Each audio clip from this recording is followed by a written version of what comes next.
Eto naman tayo. Galing kami ng church, tapos nag-grocery after para sa isang buong linggong supply namin. Kasama ko pala ngayon yung pamangkin ko na nag-weekend dito sa aming bahay. Bumili kami ng spare ribs para sa aming sinigang. Sa manok naman para sa pansit or pang sahog sa kung ano man sa gulay, or mag-adobo kami or mag-deep fry ng manok. Bumili din ako ng ground beef para gawin ko ng patty ba ngayon or meatballs. Sa gulay naman, bumili ako ng bok choy para sa sinigang, broccoli para may pang partner sa fried chicken ba, o kung ano man na dry na meat na niluto ko. Bumili din ako ng prutas, gaya ng grapes kasi mas mura ngayon. Saging kasi matagal na kami hindi nakakain ng saging. At cantaloupe naman para sa anak ko kasi yun yung favorite niya. For lunch, iinitin ko lamang yung mga nasharon ko kagabi kasi galing kami ng party kagabi.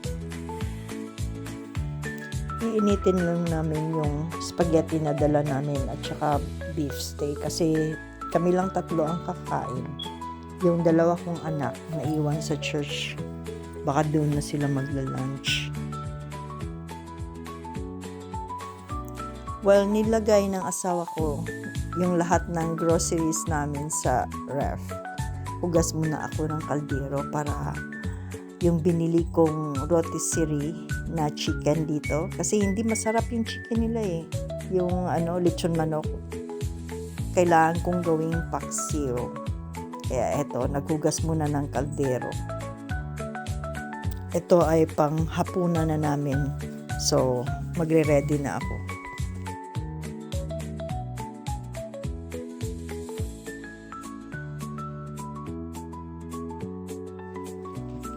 Ito pala ang view sa labas namin.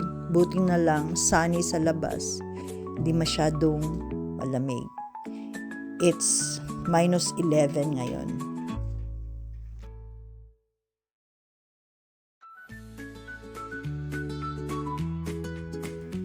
Tara guys, kainan na. Tanghalian ngayon. So, meron kaming spaghetti at saka sabaw. Vietnamese na soup. Hindi ko alam kung anong binili ng pamangkin ko. Leftover to last night. Iniinit pa namin yung pagkain namin kasi sobrang lamig dito eh. Madali lang silang lumamig. Hindi ko pala na-introduce yung pangalan ko. Ako pala si Michelle. Yung husband ko si Marlon. Tsaka yung dalawang anak namin. Yung panganay si Lance ang pangalan.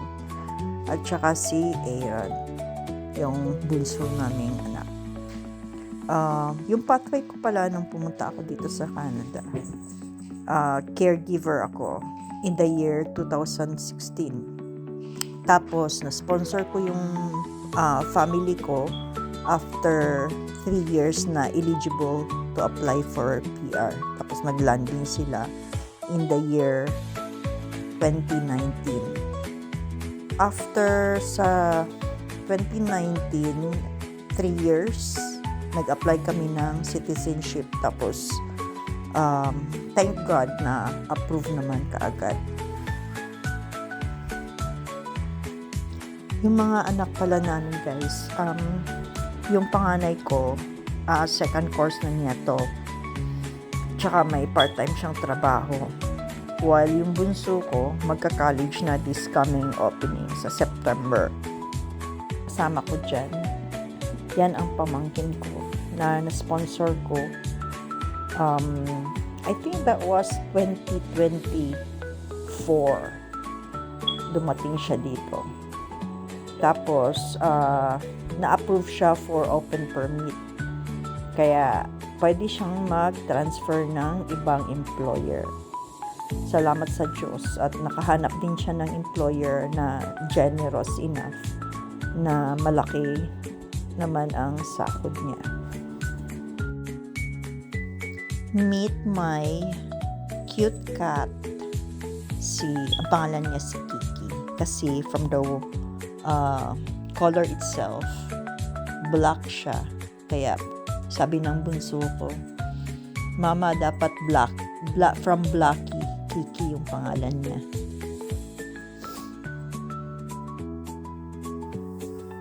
That's our view from our window. Sobrang lamig. Ang kapal ng snow sa labas. Temperature right now is -20. Ito pala yung sabi ko na binili ko sa grocery store na rotisserie. Yung lechon manok nila dito, walang lasa kasi. Kaya, ayan, chinop-chop namin ng maliliit para gawing paksiw. Mas masarap pag pinaksiw namin.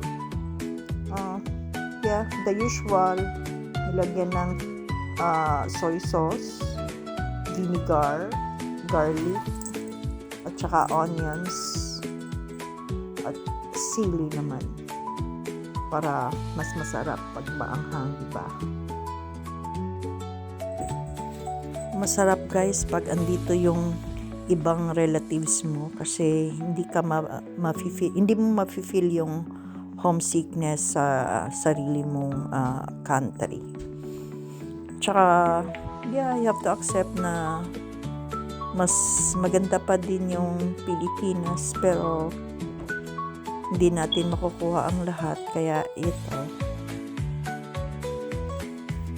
hinay-hinay lang. Eventually darating din ang panahon na lahat ng kapamilya mo andito na para tuwing Christmas at saka mga special occasions, andito na sila.